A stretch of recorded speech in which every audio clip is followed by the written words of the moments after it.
Écoutez, on va pouvoir y aller. Merci. Merci à tous. Écoutez, je vous propose de commencer par un rapide tour de table. Maxime et Romain, je vous laisse vous présenter. On présentera ensuite les solutions. Maxime, je te laisse commencer. Eh bien, impeccable. Bonjour à tous, enchanté. Et je suis Maxime, l'un des cofondateurs et le CEO de Certifive, qui est une agence CRM et rétention, principalement à destination du e-commerce et des NVB en France. Bonjour à tous. Pour ma part, Romain. Je suis consultant senior chez D&D/Steerfox. Aujourd'hui, j'accompagne un portefeuille d'une quinzaine de clients sur différents sujets, que ce soit du SIA, du SMA, des marketplaces et de la recommandation stratégique. Bien, Maxime, je te laisse continuer et en dire un peu plus sur ce que vous faites avant de lancer le sujet. Oui, bien sûr. Certifive, c'est une agence CRM et rétention. Donc, à date, on accompagne une quinzaine de clients, dont des What Matters, des Kabaya, des Martin Cosmetics, des Hydratis ou Sœur, par exemple, dans l'externalisation complète de leur département CRM et rétention. Donc, on vient prendre en charge l'intégralité des leviers extérieurs des marques. Donc, on va aussi bien s'occuper des outils comme l'emailing, le SMS, le WhatsApp, les programmes de feed, mais on ajoute une grosse brique data dans l'analyse comportementale à destination de la rétention. Et donc, on vient créer des systèmes qui permettent de notamment venir retenir et fidéliser énormément les audiences, qui est aujourd'hui une nécessité dans le paysage e-commerce. Ok, merci Maxime. Donc pour la partie Day in Day, donc Day in Day, c'est une agence SEA et social ads. On a une grande expertise e-commerce avec une particularité qui est celle d'être une petite structure depuis 15 ans maintenant. On choisit vraiment les marques et les e-commerçants avec lesquels on travaille. On recrute que des profils seniors et on accompagne soit des marques, soit des e-commerçants vraiment dans leur phase de croissance e-commerce. Et on a une approche un peu spéciale puisque c'est la seule agence à être outillée et recommandée par Steerfox, qui est une solution IA qui va vraiment optimiser toute la chaîne de valeur e-commerce, de l'enrichissement du catalogue produit avec le scoring du potentiel de vente de chaque produit, les assets créa, diffusion des campagnes ads multicanales, donc Google, Meta, Amazon, enfin tous les canaux publicitaires que vous connaissez, et une partie BI. Romain, est-ce que tu veux compléter ou Alors, dans l'ensemble, c'est très clair. Comme je disais Maë, c'est qu'aujourd'hui, très orienté e-commerce, mais pour autant, on a quand même quelques acteurs, aussi bien B2C ou B2B, aussi bien orientés sur de la génération de leads ou ce genre de choses. Mais encore une fois, notre cœur de métier est vraiment orienté e-commerce. Yes, exactement. En fait, on a décidé avec Day in Day et Certifive de travailler ensemble. Pourquoi? Déjà, si on reprend un peu le contexte, on a parlé avec pas mal de marques et de marchands là sur ce mois d'octobre, dans des salons qu'on a pu faire ou autour de nous, et on a constaté déjà que le marché était plutôt, disait que le mois d'octobre était plutôt décevant. La bonne nouvelle, c'est que tout s'arrête pas au mois d'octobre, que c'est pas trop tard, qu'on a vu que plus de 2 tiers des achats se faisaient à partir de maintenant. Quand je dis achats, c'est plutôt les achats de fin d'année, les achats de Noël. On a grosso modo 1/5 des achats qui vont se faire plutôt en amont au mois d'octobre. On a 45% des achats qui vont se faire courant le mois de novembre avec toute la partie Black Friday qui ne dure pas qu'une journée, qui est vraiment maintenant une semaine. Et on va avoir un tiers restant des achats qui se fait plutôt en last minute en décembre. Nous, notre rôle, ça va vraiment être d'accompagner les e-commerçants à prendre le tournant rapidement s'ils ont été déçus sur ce mois d'octobre, à déployer des stratégies qui fonctionnent et surtout à ne pas louper le Black Friday. Quand je dis ne pas louper Black Friday, ça va être certes réussir toute la partie acquisition, mais surtout aussi réussir la partie rétention, parce que c'est un moment fort pour faire acheter, mais c'est aussi un moment fort pour faire racheter. Donc, l'idée, c'est ça, c'est de vous partager notre méthodologie, la méthodologie qu'on met en place pour certains de nos clients, à partir de, on va dire, deux ensembles de données essentielles sur lesquelles on travaille. Un, c'est les données clients. Donc, ça, c'est vraiment Certifive qui est spécialiste de ça. Et les données produits, où là, c'est plutôt des in-day spécialistes de la partie catalogue et données produits. Ces ensembles de données-là, tout le monde, ça gravite autour de tous les e-commerçants, peu importe la taille, peu importe le secteur. C'est vraiment la base de de l'activité e-commerce. Et l'idée, c'est vraiment d'exploiter les deux et de créer des synergies entre ces deux ensembles de données.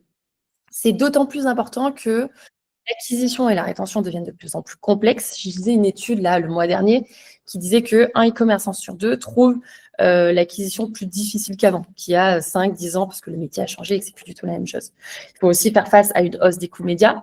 Il faut faire face à une hausse de la concurrence. Voilà, il y a pas mal de marques et d'e-commerçants qui sont souvent à la recherche d'échanges aussi avec des pairs. Et donc, c'est pour toutes ces raisons qu'on a décidé de travailler ensemble et d'organiser ce webinaire sur ce sujet. Donc, c'est bien si c'est interactif. N'hésitez pas à poser vos questions. On les prendra plutôt à la fin du webinaire, que ce soit des partages d'expérience ou des questions. Voilà, vous pouvez les écrire dans le chat. Maxime, pour démarrer, toi qui échanges avec ces marques-là, comment tu le vois, ces défis? Ouais, bah, en effet, c'est un défi assez monstre, notamment depuis le Covid, où en effet, on a bien vu que la concurrence et tous les coûts d'acquisition explosaient. Donc, les budgets dépensés avaient plus ni le même impact, ni les mêmes volumes. Et d'après moi, le réel enjeu est plutôt aujourd'hui la rentabilité et la synergie qu'on peut avoir entre les ads et la rétention globale pour améliorer la rentabilité plutôt à long terme et donc ne plus avoir cette vision à court terme sur l'acquisition, mais donc venir chercher à rentabiliser cette acquisition dans le long terme avec l'aide de la rétention. Et c'est un peu ce cercle vertueux de la croissance où on va devoir exploiter beaucoup mieux la donnée, sauf que cette donnée, elle est partagée. Il y a une partie des ads qui l'ont, une partie, c'est plutôt la rétention qui l'a. Historiquement, c'est plutôt deux disciplines qui sont assez silotées. Aujourd'hui, le paysage nous oblige à devoir communiquer, à travailler ensemble pour créer des parcours qui sont beaucoup plus long terme et beaucoup plus rentables à terme pour les marques, puisque cette acquisition est beaucoup plus difficile. Et ce cercle vertueux, en tout cas ce travail de la rétention, a pour objectif final, finalement, de générer suffisamment de chiffre d'affaires incrémental pour être capable de réinvestir dans cette acquisition. Et c'est en ça qu'on crée une espèce de cercle vertueux entre les deux disciplines. Donc pour moi, l'enjeu majeur aujourd'hui, il est dans cette création de synergie à plusieurs niveaux. Et le CRM a besoin de l'ADS autant que l'ADS a besoin du CRM pour avoir les stratégies les plus performantes aujourd'hui. Et le Q4 en est la parfaite illustration puisque c'est le plus gros temps fort aujourd'hui de l'année. Ouais. Romain, c'est intéressant aussi d'avoir ton retour d'expérience, plutôt avec une approche liée aux médias et à l'acquisition. Comment tu abordes cette période avec des coûts d'acquisition qui augmentent? En ce moment, c'est compliqué, surtout sur le mois d'octobre, on voit aussi bien le coût par acquisition qui est en train d'exploser, le fait qu'on a une hausse des CPC qui se constate sur toutes les audiences, sur toutes les plateformes. Moi, aujourd'hui, dans ma façon de faire et la façon de faire d'A&D, on fait vraiment attention aussi à avoir un pilotage plus fin. Plutôt se dire comment on fait pour travailler plus intelligemment la donnée et réussir du coup à pérenniser un peu cette situation. En gros, aujourd'hui, on va beaucoup plus utiliser les signaux qui sont disponibles, donc que ce soit la partie CRM, pricing, catalogue produit, comportement d'achat. Et grâce à ça, on va être vraiment capable de construire des campagnes ads vraiment plus intelligentes, moins dépendantes juste des données que vont nous donner les plateformes. Et d'où aussi la partie CRM, c'est que pour nous aujourd'hui, c'est un outil qui est précieux parce que ça nous permet de mieux comprendre les clients, quelles sont leurs intentions d'achat, quels sont le type de produit qui va leur plaire et à quel moment ils souhaitent acheter. Donc en fait, pour nous aujourd'hui, le vrai sujet, c'est savoir comment on utilise de façon plus intelligente chaque euro qui est investi. Ok. Vous allez voir pendant le webinaire, on va vous poser quelques questions sous forme de sondage. Donc là, le premier devrait apparaître. C'est mieux si vous répondez, c'est un peu plus interactif, mais voilà, l'idée c'est de savoir, grosso modo, le premier c'est ça, c'est quel est votre plus gros défi sur le Q4? Il y a dépasser mon plafond de verre et aller chercher plus de croissance, rentabiliser mes campagnes publicitaires, fidéliser les acheteurs de fin d'année. C'est intéressant d'avoir des réponses aussi pour vous, pour savoir que vous n'êtes pas forcément seul face à ces défis-là et que c'est partagé par d'autres marques et d'autres e-commerce. Je vous laisse répondre. En attendant, maintenant qu'on a posé le contexte, je vais vous parler un peu plus du contenu, mais vous aurez compris l'idée, c'est d'aborder 2 voire 3 choses. La première, c'est vraiment toute la donnée CRM qui va être utile et tous ces signaux qui vont être utiles pour alimenter les campagnes et les stratégies publicitaires. Et à l'inverse, comment on se sert, comment les signaux dégagés des campagnes publicitaires peuvent aller nourrir la donnée CRM. Et au final, on arrivera à une méthode qui nous permet de créer une boucle de synergie, une boucle vertueuse de croissance avec ces deux typologies de données-là. Donc le sujet, on l'a bien compris, c'est pas forcément dépenser plus sur cette fin d'année. Alors il y a toujours des secteurs pour lesquels il y a une saisonnalité avec des dépenses plus importantes sur la fin d'année, mais c'est surtout, avant de dépenser plus intelligemment et dépenser mieux. Et ça passe par une exploitation de la donnée. Maxime, si tu peux démarrer, donc toi tu vas vraiment collecter, manipuler et valoriser toute la donnée liée au CRM. Comment tu les exploites concrètement et comment elles pourraient permettre d'alimenter les stratégies publicitaires?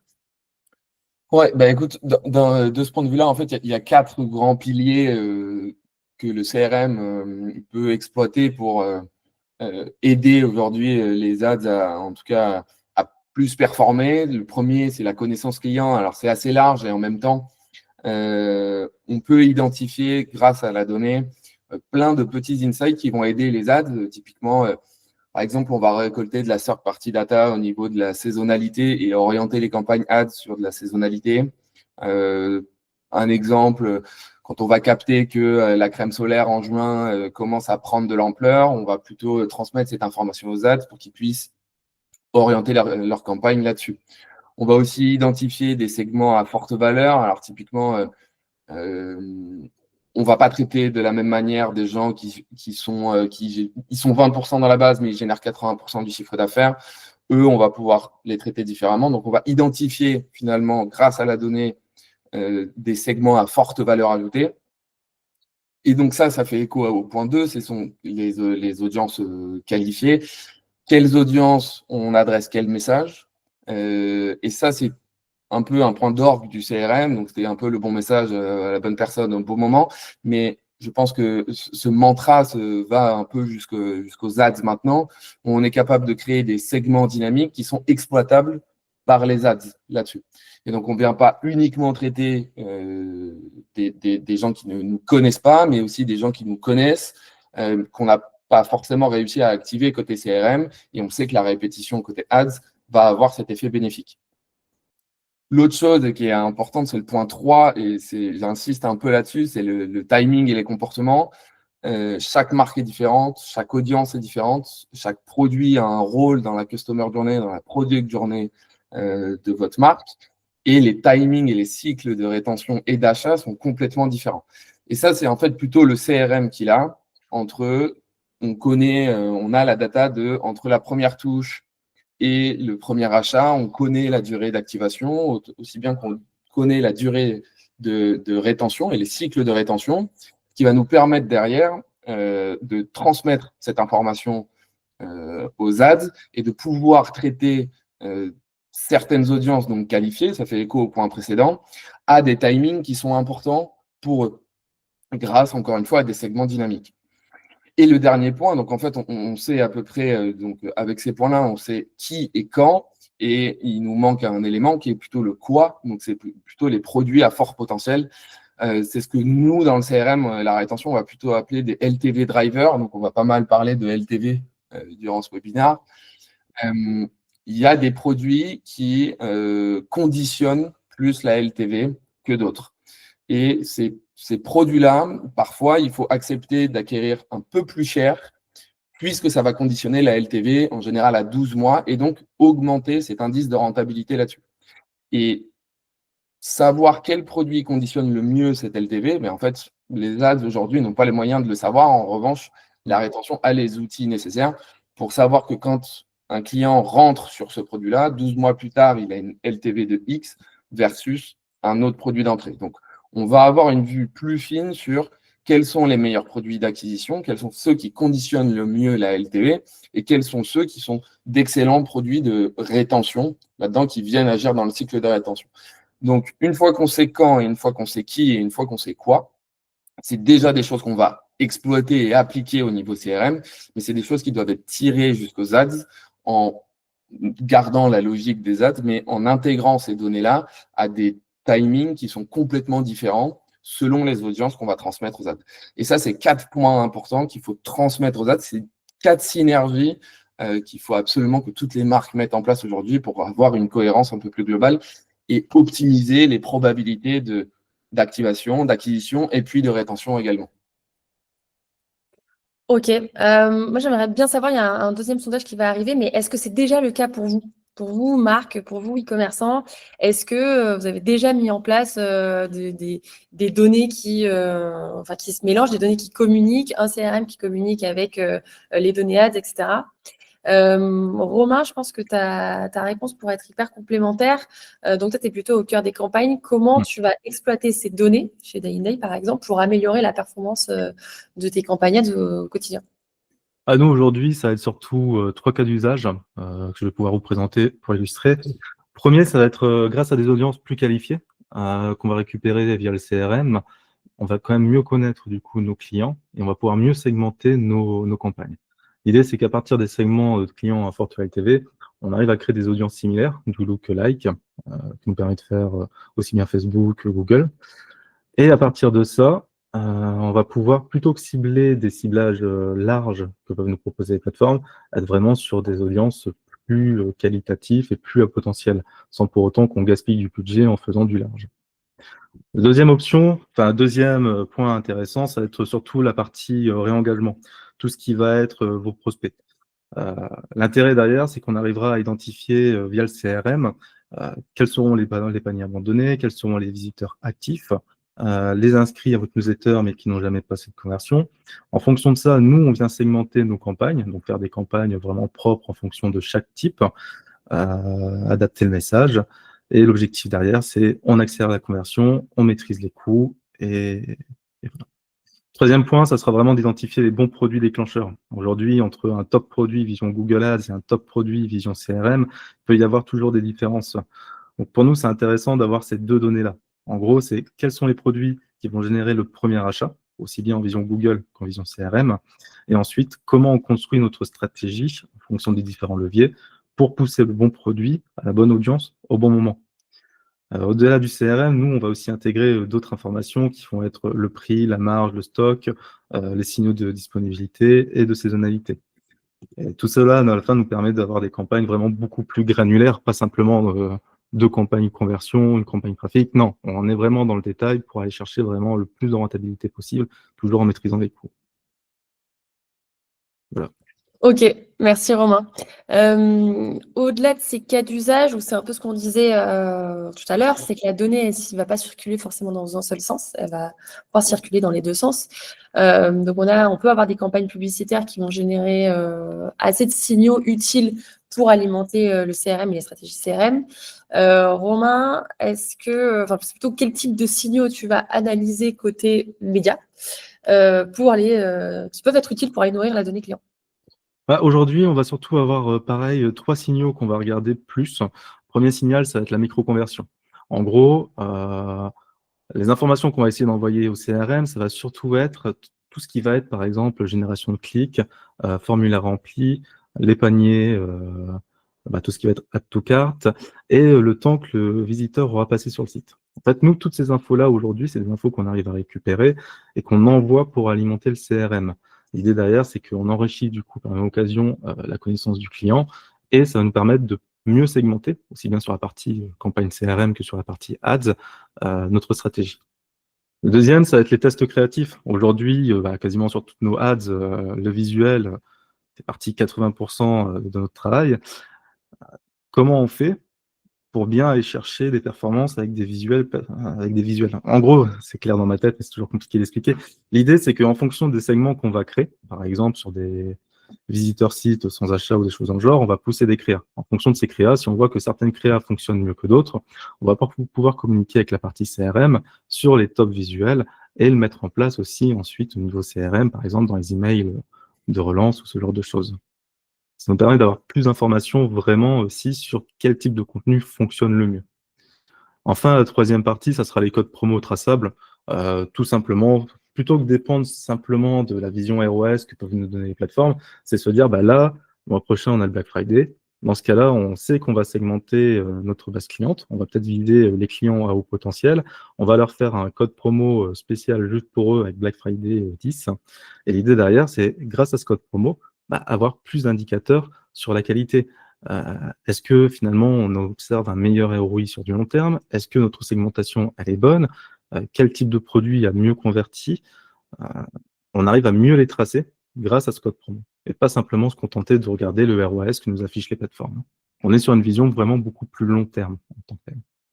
OK, bah, justement, ça fera, une bonne transition, ça fera l'objet du prochain sondage, qui consiste à vous demander comment vous mesurez vos campagnes. Est-ce que c'est vraiment, vous regardez uniquement la partie ROS court terme? Est-ce que vous regardez le ROS plus la LTV? Voilà, je vous laisse répondre à cette question-là et en attendant, Maxime, donc toi, sur la partie CRM, tu vas plutôt recevoir ces données ads. Comment tu t'en sers pour transformer ces signaux en scénarios CRM qui sont, enrichis et plus performants? Ouais, clairement, ça ne va pas que dans un seul sens. Romain en parlait, le premier point, c'est la logique itérative de l'ADS, qui est, on le voit notamment avec la creative stratégie, l'importance que prend la créa, notamment maintenant dans les ads. Il y a une logique itérative qui est vraiment plus forte que dans le CRM. Et pour le coup, nous, on se nourrit énormément chez Certify de la logique itérative des agences ads avec lesquelles travaillent nos clients, que ce soit en termes de créa, Romain l'a dit, quelle créa fonctionne le mieux sur quelle audience, quel message aussi fonctionne le mieux, quel type de promotion s'il y en a une, etc. En fait, nous, on gagne du temps dans l'activation des scénarios CRM, mais que ce soit, alors c'est très porté sur l'activation, notamment dans des flow welcome, ce genre de choses. On va essayer d'avoir une espèce de continuité dans l'expérience. Et donc ça fait écho au troisième point, qui est une cohérence entre les canaux. C'est ultra important pour nous de connaître les sujets abordés par l'acquisition, les messages qui sont transmis, de manière à créer une continuité expérientielle entre la première touche du lead et derrière, une fois qu'on récupère les informations, comment on s'adresse à elle. C'est quand même assez important que quand un client voit le produit X sur une ad, derrière, il le voit sur le site, mais il le voit aussi dans les ads, dans le CRM, pardon. Donc, on a une forme de répétition, de continuité, de cohérence et de pertinence. Et on l'a vu à travers des tests qui fonctionnent énormément. Donc, cette cohérence entre les canaux, elle est ultra importante pour pas siloter les messages et siloter les créas qui peuvent potentiellement on peut perdre un peu l'attention et on sait que l'attention aujourd'hui est ultra importante dans la conversion qu'on peut aller chercher. Il y a une chose qu'on exploite aussi, c'est le comportement par canaux d'acquisition. Nous, on n'a pas cette vue sur quelle est la typologie de profil sur Google, quelle est la typologie de profil sur Meta ou autre. Et donc, on a besoin de ces insights de l'ADS pour potentiellement créer des scénarios qui sont différents par source d'entrée. Parce que les créas exposées sont potentiellement différentes, les produits sont potentiellement différents. Et derrière, c'est à nous d'avoir une granularité plus fine au niveau du CRM pour, encore une fois, créer cette continuité et pour savoir quelles sont les spécificités de chaque canal d'acquisition, chose dont c'est pas notre métier finalement, et on a besoin de l'expertise des ads pour être un peu plus fin là-dessus. Et puis quelque chose qui est assez peu fait, mais qui semble un peu naturel, en fait, c'est la réutilisation des contenus, et je pense notamment aux UGC, qui apportent souvent du dynamisme. Alors, on ne peut pas mettre de vidéo dans les emails, mais on peut mettre de la vidéo dans les WhatsApp. Les UGC qui fonctionnent le mieux, c'est aussi une efficacité, une optimisation opérationnelle que de les réutiliser dans les contenus CRM. Ça appuie notamment cette répétition aussi, ça crée encore une fois cette continuité. Donc, c'est ultra important de réutiliser les contenus ads qui fonctionnent évidemment et donc de profiter encore une fois de cette logique itérative pour alimenter les canaux CRM avec quelque chose qui a déjà fait ses preuves et qui est, ceci dit, en constante évolution, mais on doit avoir une évolution similaire à la vitesse des ads notamment. Et pour ça, on a besoin de travailler étroitement avec les ads. Donc, nous, le CRM, on ne vient pas uniquement donner de l'information aux ads, on vient aussi la récupérer pour affiner nos propres parcours et encore une fois optimiser ces probabilités de conversion et de rétention. Ok. Et justement, en fait, on en vient même à créer ensemble, et on s'en est rendu compte en travaillant ensemble, c'est qu'on arrive à créer ce qu'on appelle une boucle d'apprentissage vertueuse du fait que justement les données à des CRM circulent dans les deux sens. Romain, est-ce que toi, tu peux nous dire, dans cette boucle d'apprentissage vertueuse, comment elle se matérialise? Qu'est-ce que tu mets en place chez les clients pour que chaque campagne nourrisse la suivante finalement? Bah, nous, aujourd'hui, ce qu'on va chercher à faire, c'est surtout mettre en place, avec nos différents clients, un écosystème d'efficacité continue. L'idée, c'est que chaque campagne qu'on va créer va servir à nourrir les suivantes et rester toujours dans cette logique d'apprentissage continu. Ça va se traduire à travers 3 actions. La première, ça va être upsell et une cross-sell intelligent. Donc, en gros, on va relancer les acheteurs récents via des ads qui suggèrent soit des produits complémentaires, soit des produits pas forcément complémentaires, mais similaires dans le même type qu'ils ont acheté. Et l'idée derrière, c'est vraiment venir chercher une hausse du panier moyen et surtout un LTV qui va grimper au fur et à mesure. On va pouvoir aussi proposer une expérience VIP. Donc, par exemple, sur vos top clients que vous arrivez à identifier et qui n'ont pas de mal à convertir, on peut quand même faire des campagnes dessus pour leur donner peut-être un sentiment de privilège sans avoir besoin de recourir à la promo. Ça peut être des visuels un peu plus haut de gamme avec des messages un peu plus orientés sur cette base de clients-là. Le troisième, c'est la réactivation de clients dormants. Donc, comme je disais auparavant, l'avantage qu'on a aussi, c'est que vu qu'on récupère énormément de données, on peut récupérer tous les clients qui n'ont pas commandé depuis un certain temps et se dire comment on communique auprès d'eux. Faire des campagnes un peu plus douces, pas forcément agressives, mais être là constamment, régulièrement, augmenter un taux de répétition, remonter la marque dans leur tête, là.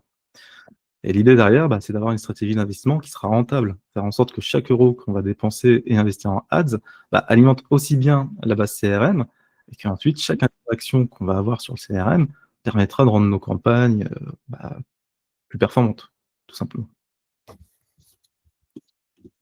Ok, merci, merci Romain. Maxime, côté CRM, tu traduis ça comment en chiffres et en pilotage business? Ouais, alors nous, de notre côté, c'est un peu ce que tu disais dans la boucle vertueuse en fait, de la croissance, hein. On a un indicateur qui est un peu pour nous le juge de paix, c'est la LTV sur CAC. Alors tout le monde, je pense, en a un peu entendu parler, mais ça se traduit réellement ici. On doit avoir un indice de LTV sur CAC qui augmente perpétuellement dans le temps. En général, on va regarder la LTV plutôt à 12 mois. Le CAC, lui, est fixe au moment de l'acquisition.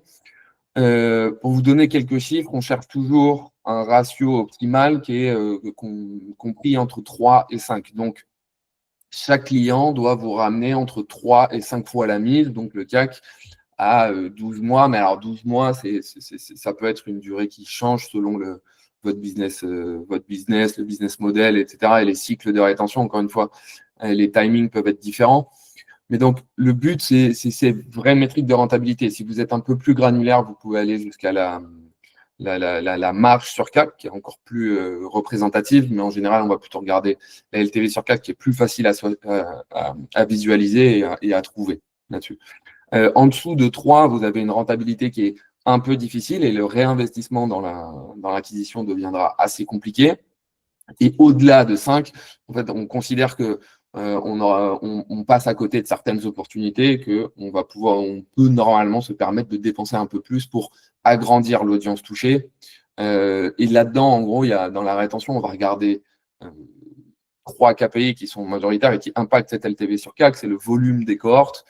Ce volume des cohortes est très lié à l'acquisition, mais pour ça, il faut du budget. On va regarder le taux de rétention et la LTV. Et donc, c'est un peu ça qui va nous être le juge de paix finalement de la croissance.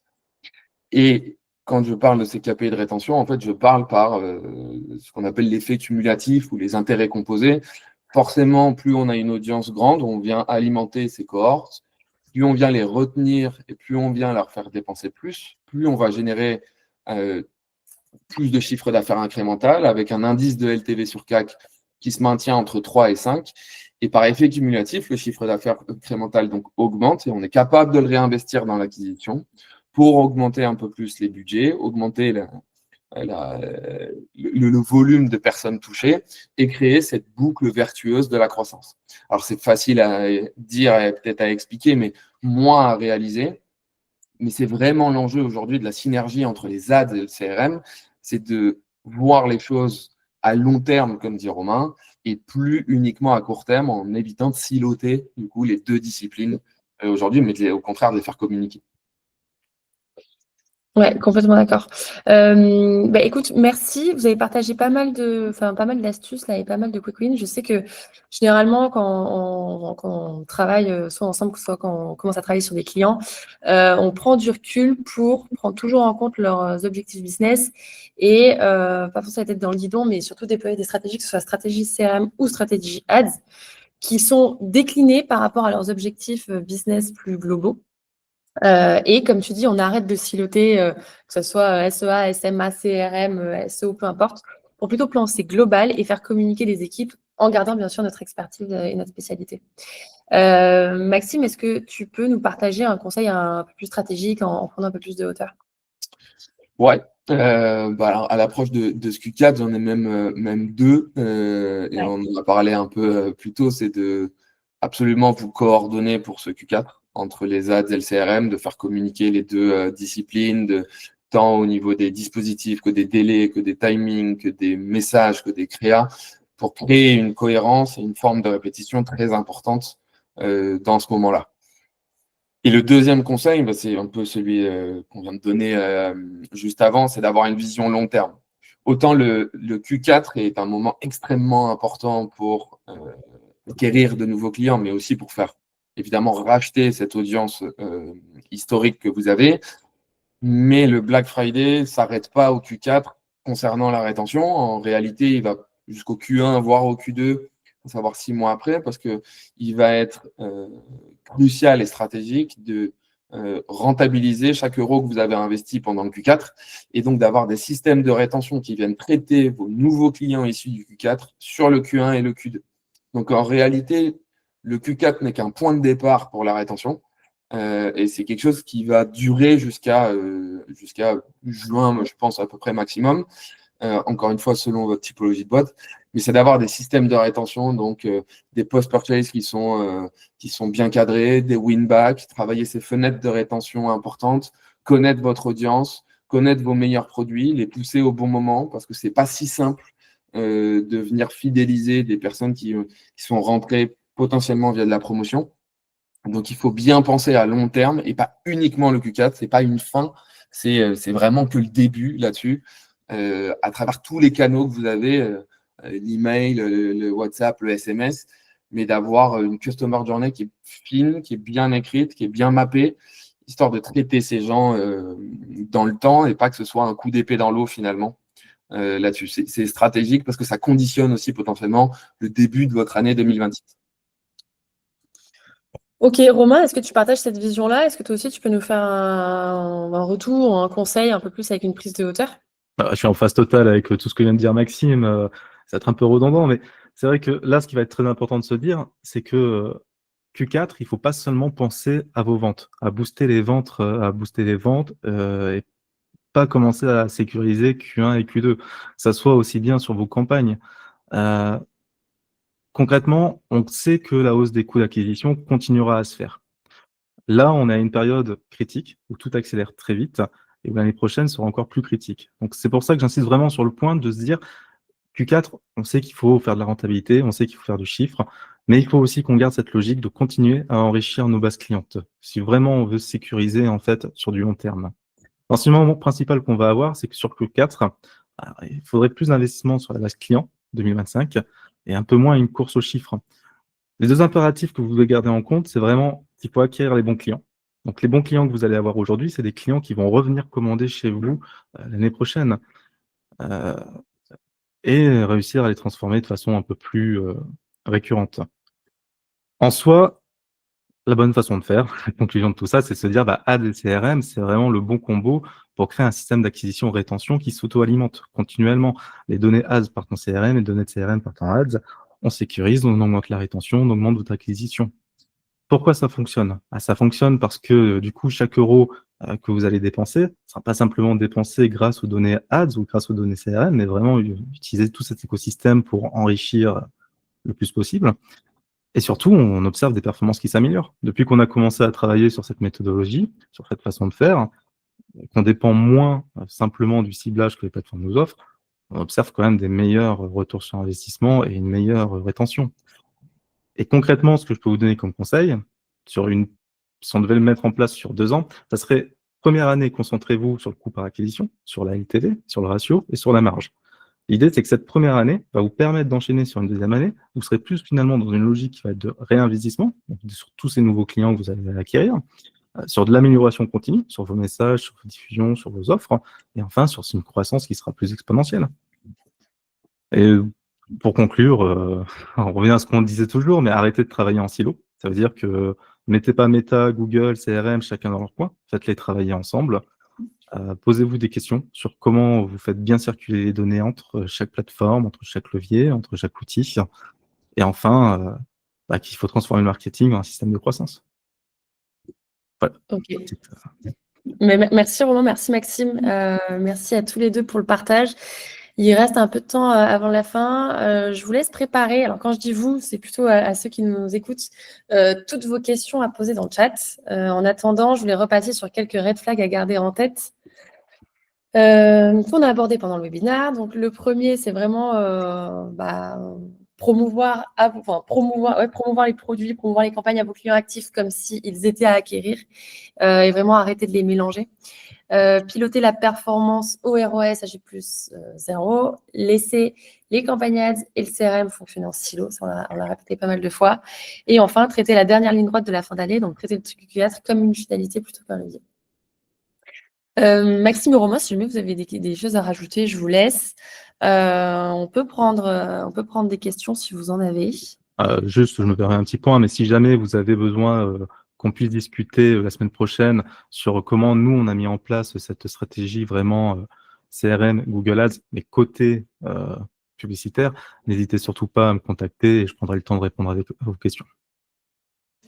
Ouais, un peu pareil, hein, si vous avez des sujets qui sont très applicatifs et très propres à vous également, n'hésitez pas à m'envoyer un message, on pourra le traiter ensemble plutôt directement sur vos cas d'usage. Ça pourra être sûrement à certains égards plus parlant quand c'est appliqué justement pile à votre marque. Donc n'hésitez pas surtout à nous contacter si besoin. Le temps que les questions arrivent, moi j'en ai une, je pense, qui peut aider pas mal de personnes qui nous écoutent, parce que je pense que la plupart du temps, elles ont leur Presta Ads, leur Presta CRM, qui communiquent pas forcément et qui sont pas forcément la même entité. Donc vous avez beaucoup parlé de faire circuler la donnée entre les deux, mais concrètement, par où on commence? Si demain on veut faire communiquer les deux, par où on commence finalement quand les deux équipes travaillent en silo? Qu'est-ce qu'on fait et comment on s'y prend opérationnellement? Ouais, ça, je peux vous dire un peu comment on travaille nous. Alors, c'est un peu basique le début, mais ça commence par se parler. C'est assez important. Nous, c'est ce qu'on fait. On a des réunions hebdo ou bi-monthly avec les agences ads de nos clients où on se partage en fait déjà le calendrier de base, le calendrier des activations qui peuvent être potentiellement différentes. Ensuite, on va se partager, on va créer en fait des projets communs. Typiquement, quand on va faire pour le Black Friday, c'est un très bon exemple.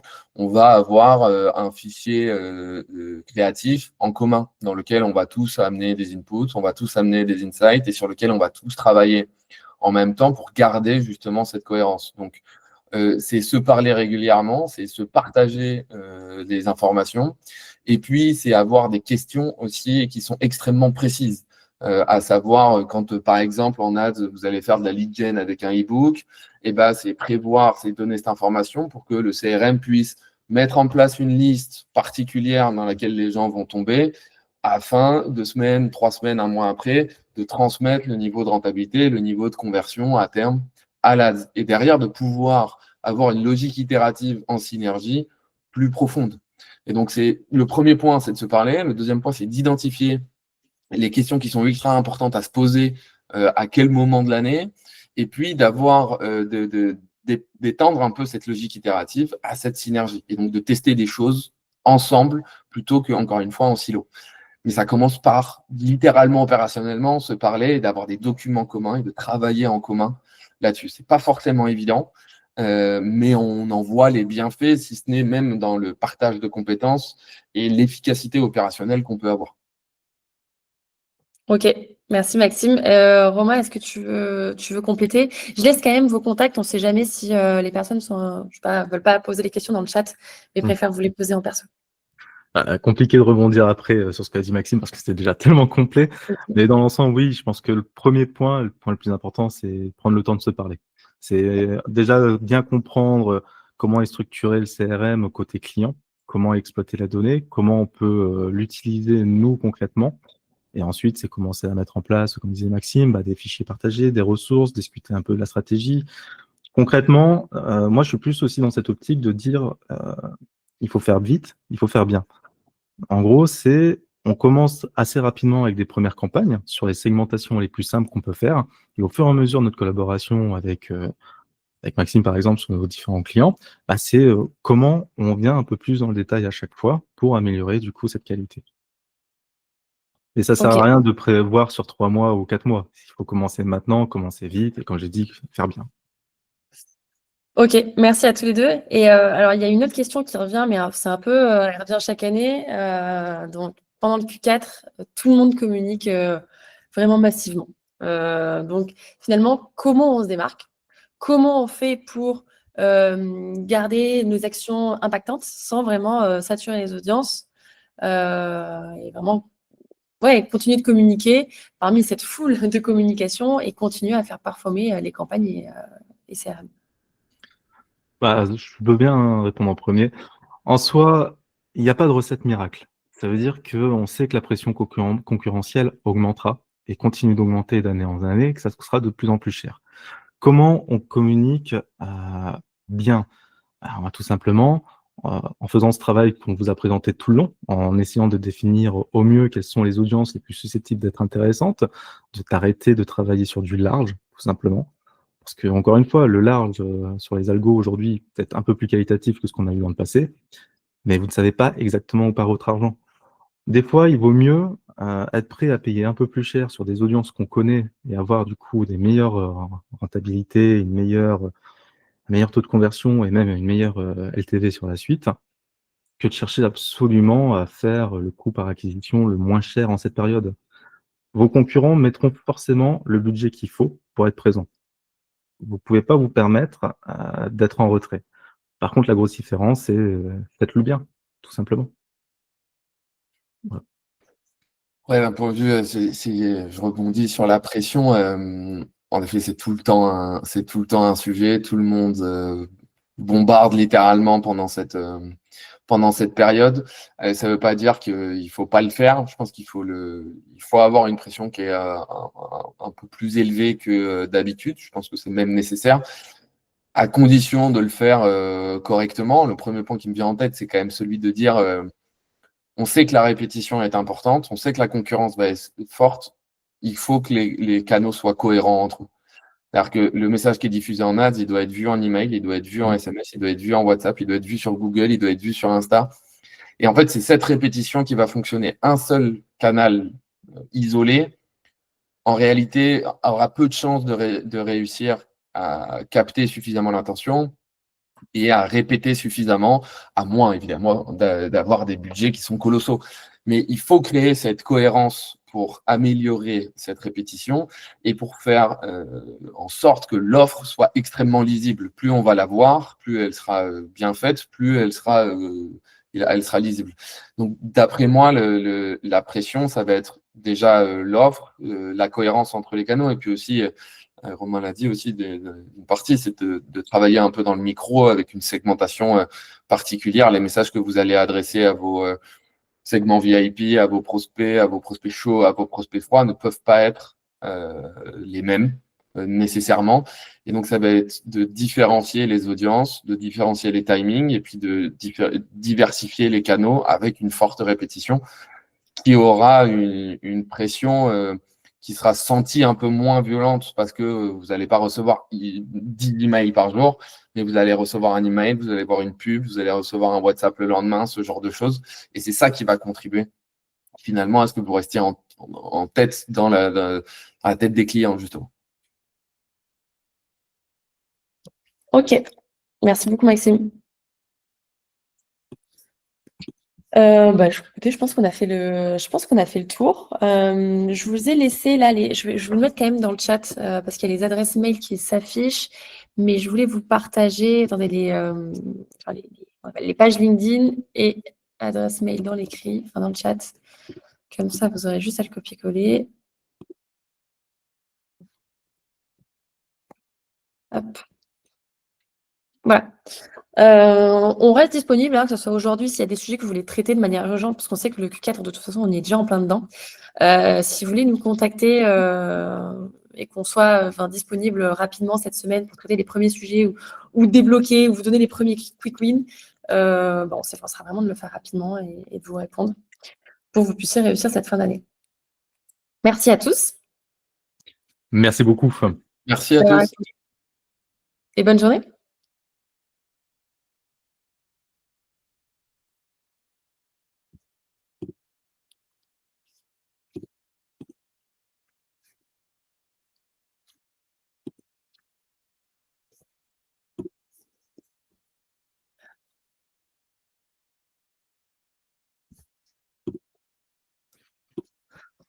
Écoutez, on va pouvoir y aller. Merci.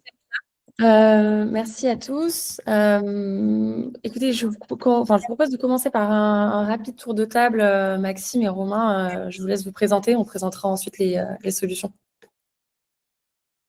Maxime, je te laisse commencer. Eh bien, impeccable. Bonjour à tous, enchanté. Et je suis Maxime, l'un des cofondateurs et le CEO de Certify, qui est une agence CRM et rétention, principalement à destination du e-commerce et des NVB en France. Bonjour à tous. Pour ma part, Romain, je suis consultant senior chez D&D/SteerFox.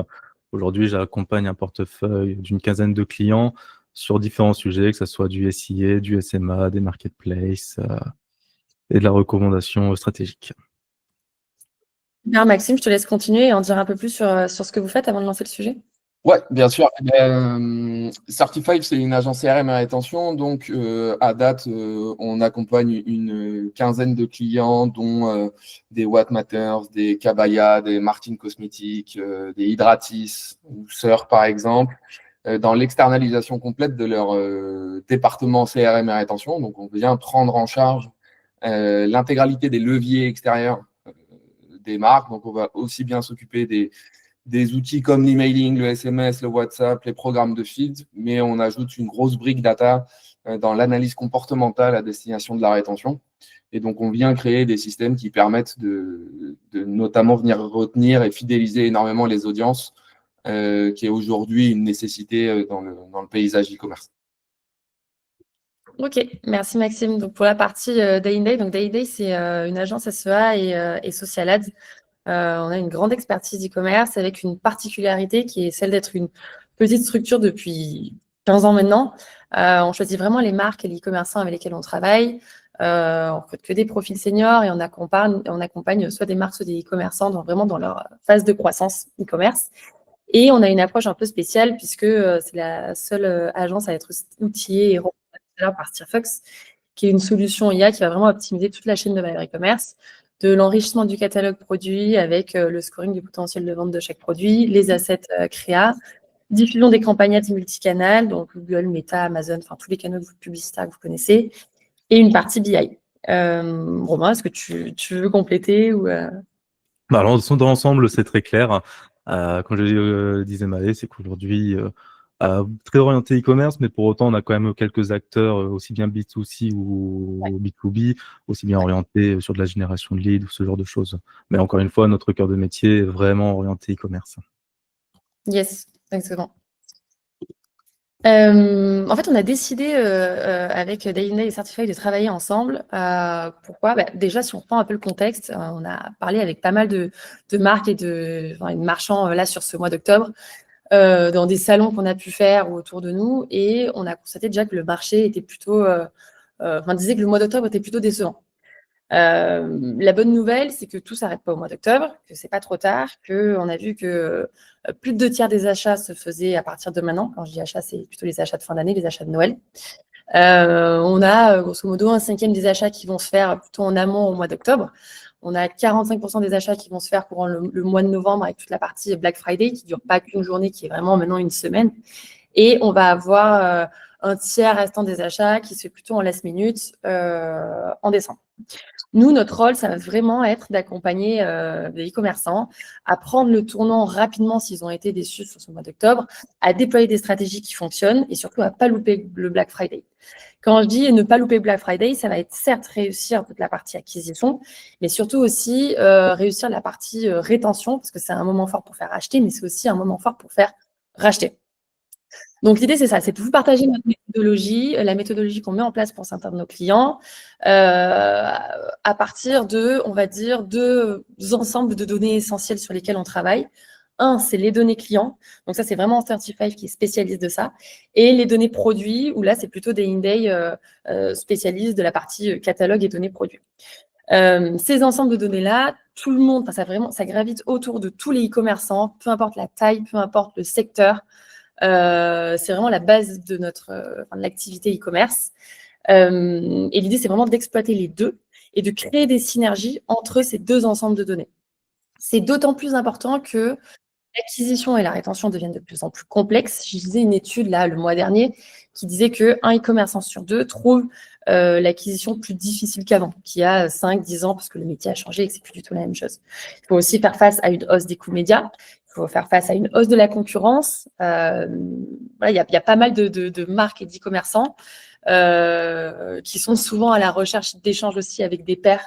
Et donc, c'est pour toutes ces raisons qu'on a décidé de travailler ensemble et d'organiser ce webinaire sur ce sujet. Donc, c'est bien si c'est interactif. N'hésitez pas à poser vos questions. On les prendra plutôt à la fin du webinaire, que ce soit des partages d'expérience ou des questions. Voilà, vous pouvez les écrire dans le chat. Maxime, pour démarrer, toi qui échanges avec ces marques-là, comment tu le vois, ces défis ? Ouais, en effet, c'est un défi assez monstre, notamment depuis le Covid, où en effet, on a bien vu que la concurrence et tous les coûts d'acquisition explosaient. Donc, les budgets dépensés n'avaient plus ni le même impact, ni les mêmes volumes. Et d'après moi, le réel enjeu est plutôt aujourd'hui la rentabilité et la synergie qu'on peut avoir entre les ads et la rétention globale pour améliorer la rentabilité plutôt à long terme et donc ne plus avoir cette vision à court terme sur l'acquisition, mais donc venir chercher à rentabiliser cette acquisition dans le long terme avec l'aide de la rétention. Et c'est un peu ce cercle vertueux de la croissance où on va devoir exploiter beaucoup mieux la donnée, sauf que cette donnée, elle est partagée. Il y a une partie des ads qui l'ont, une partie, c'est plutôt la rétention qui l'a. Historiquement, c'est plutôt deux disciplines qui sont assez silotées. Aujourd'hui, le paysage nous oblige à devoir communiquer, à travailler ensemble pour créer des parcours qui sont beaucoup plus long terme et beaucoup plus rentables à terme pour les marques, puisque cette acquisition est beaucoup plus difficile. Et ce cercle vertueux, en tout cas ce travail de la rétention, a pour objectif final, finalement, de générer suffisamment de chiffre d'affaires incrémental pour être capable de réinvestir dans cette acquisition. Et c'est en ça qu'on crée une espèce de cercle vertueux entre les deux disciplines. Donc pour moi, l'enjeu majeur aujourd'hui, il est dans cette création de synergie à plusieurs niveaux. Et le CRM a besoin de l'ADS autant que l'ADS a besoin du CRM pour avoir les stratégies les plus performantes aujourd'hui. Et le Q4 en est la parfaite illustration puisque c'est le plus gros temps fort aujourd'hui de l'année. Ouais. Romain, c'est intéressant aussi d'avoir ton retour d'expérience, plutôt avec une approche liée aux médias et à l'acquisition. Comment tu abordes cette période avec des coûts d'acquisition qui augmentent?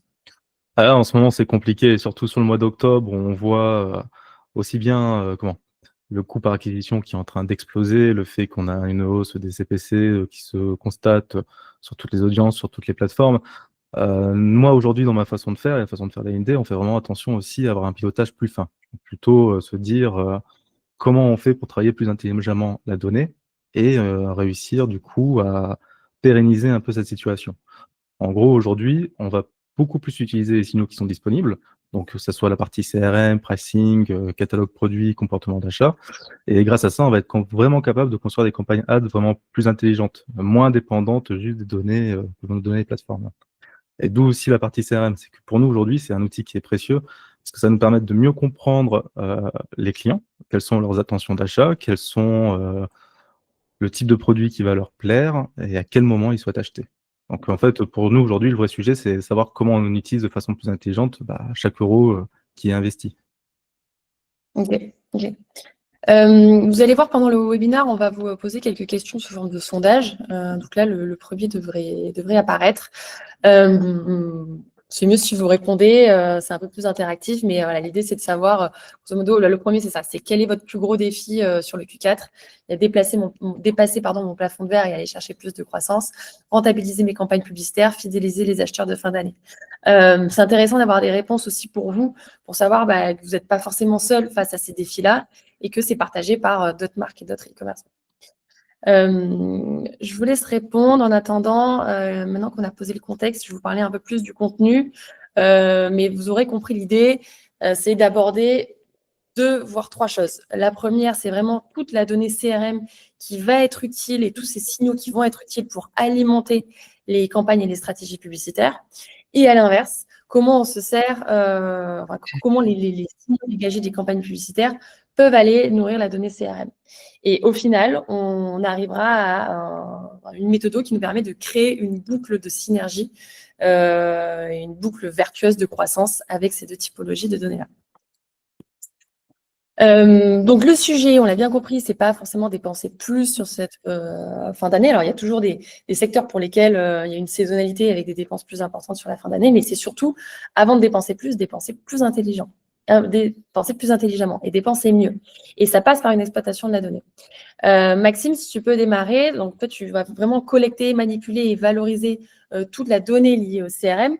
Comment tu les exploites concrètement et comment elles pourraient permettre d'alimenter les stratégies publicitaires? Ouais, écoute, de ce point de vue-là, en fait, il y a 4 grands piliers que le CRM peut exploiter pour aider aujourd'hui les ads en tout cas, à plus performer. Le premier, c'est la connaissance client. Alors, c'est assez large et en même temps, on peut identifier, grâce à la donnée, plein de petits insights qui vont aider les ads. Typiquement, par exemple, on va récolter de la third party data au niveau de la saisonnalité et orienter les campagnes ads sur de la saisonnalité. Un exemple, quand on va capter que la crème solaire en juin commence à prendre de l'ampleur, on va plutôt transmettre cette information aux ads pour qu'ils puissent orienter leur campagne là-dessus. On va aussi identifier des segments à forte valeur. Alors typiquement, on ne va pas traiter de la même manière des gens qui sont 20% dans la base, mais ils génèrent 80% du chiffre d'affaires. Eux, on va pouvoir les traiter différemment. Donc, on va identifier finalement, grâce à la donnée, des segments à forte valeur ajoutée. Et donc ça fait écho au point 2, ce sont les audiences qualifiées. Quelles audiences on adresse quel message? Et ça, c'est un peu un point d'orgue du CRM, donc c'était un peu le bon message à la bonne personne au bon moment, mais je pense que ce mantra va un peu jusqu'aux ads maintenant, où on est capable de créer des segments dynamiques qui sont exploitables par les ads là-dessus. Et donc, on ne vient pas uniquement traiter des gens qui ne nous connaissent pas, mais aussi des gens qui nous connaissent, qu'on n'a pas forcément réussi à activer côté CRM, et on sait que la répétition côté ads va avoir cet effet bénéfique.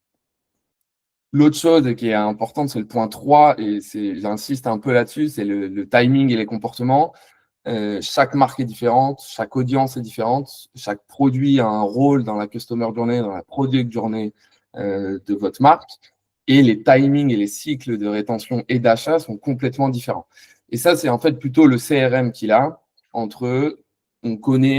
a la data entre la première touche et le premier achat, on connaît la durée d'activation, aussi bien qu'on connaît la durée de rétention et les cycles de rétention, qui va nous permettre derrière de transmettre cette information aux ads et de pouvoir traiter certaines audiences donc qualifiées, ça fait écho au point précédent, à des timings qui sont importants pour eux, grâce encore une fois à des segments dynamiques.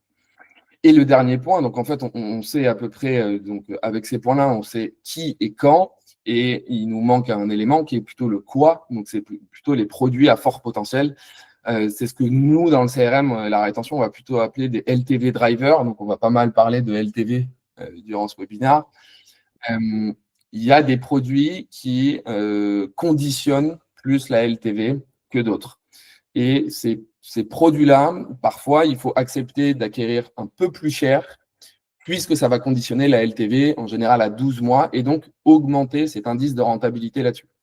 Et savoir quel produit conditionne le mieux cette LTV, mais en fait, les ads aujourd'hui n'ont pas les moyens de le savoir. En revanche, la rétention a les outils nécessaires pour savoir que quand un client rentre sur ce produit-là, 12 mois plus tard, il a une LTV de X versus un autre produit d'entrée. Donc, on va avoir une vue plus fine sur quels sont les meilleurs produits d'acquisition, quels sont ceux qui conditionnent le mieux la LTV et quels sont ceux qui sont d'excellents produits de rétention là-dedans qui viennent agir dans le cycle de rétention.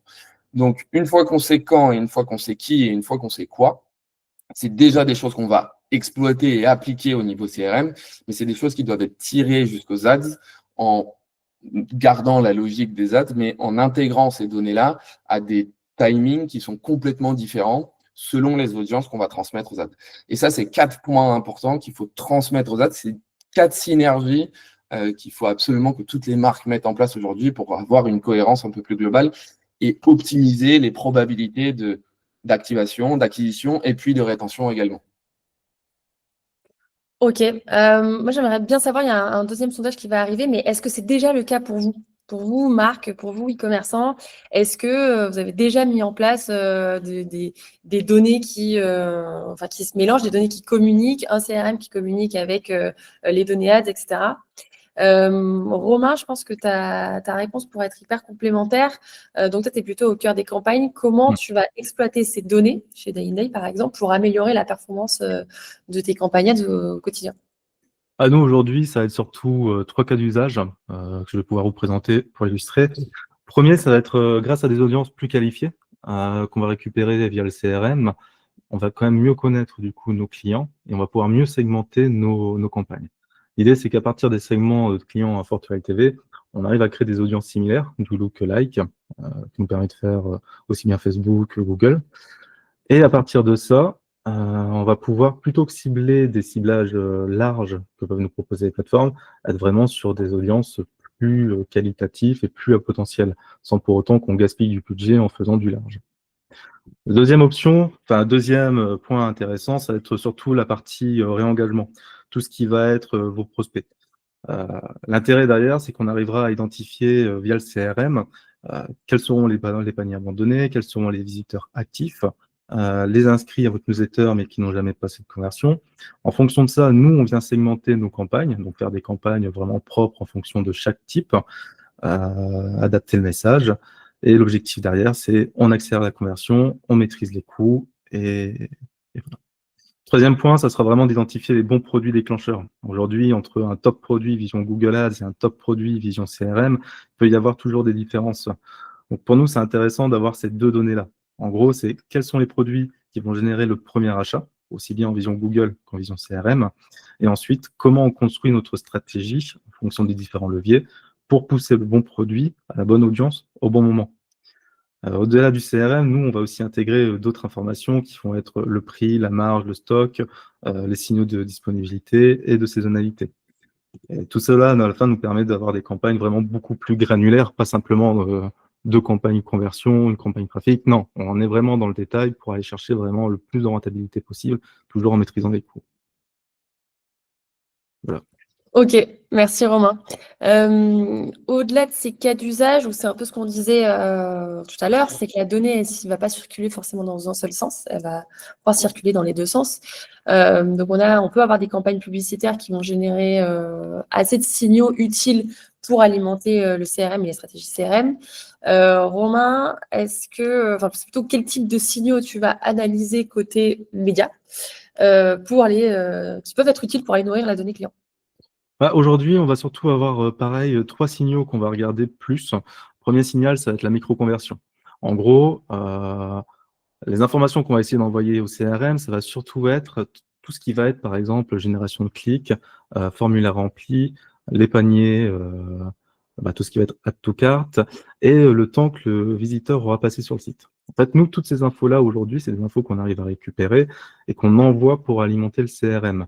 L'idée derrière, c'est qu'on enrichit du coup par la même occasion la connaissance du client et ça va nous permettre de mieux segmenter, aussi bien sur la partie campagne CRM que sur la partie ads, notre stratégie.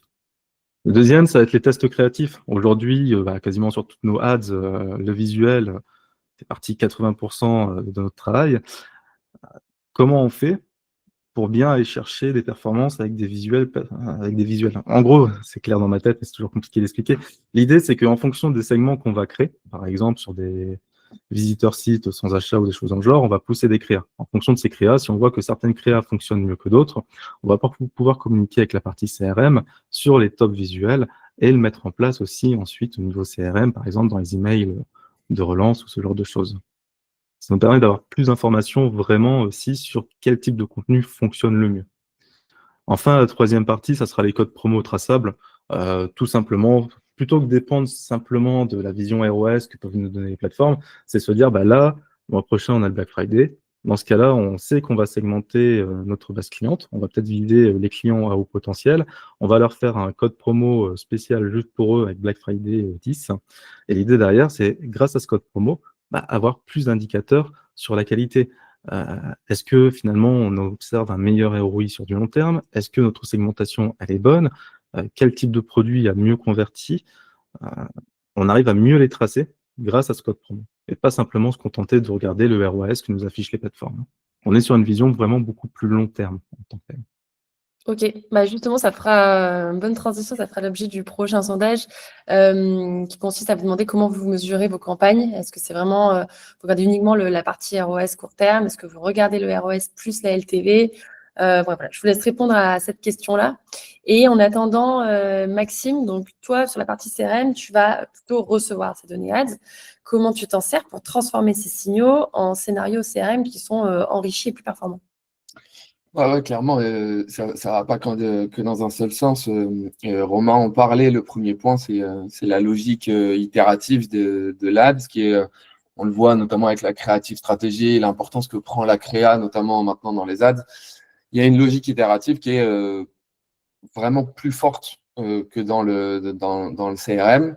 Et pour le coup, nous, on se nourrit énormément chez Certify de la logique itérative des agences ads avec lesquelles travaillent nos clients, que ce soit en termes de créa, Romain l'a dit, quelle créa fonctionne le mieux sur quelle audience, quel message aussi fonctionne le mieux, quel type de promotion s'il y en a une, etc. En fait, nous, on gagne du temps dans l'activation des scénarios CRM, mais que ce soit... alors, c'est très porté sur l'activation, notamment dans des flow welcome, ce genre de choses. On va essayer d'avoir une espèce de continuité dans l'expérience. Et donc ça fait écho au troisième point, qui est une cohérence entre les canaux.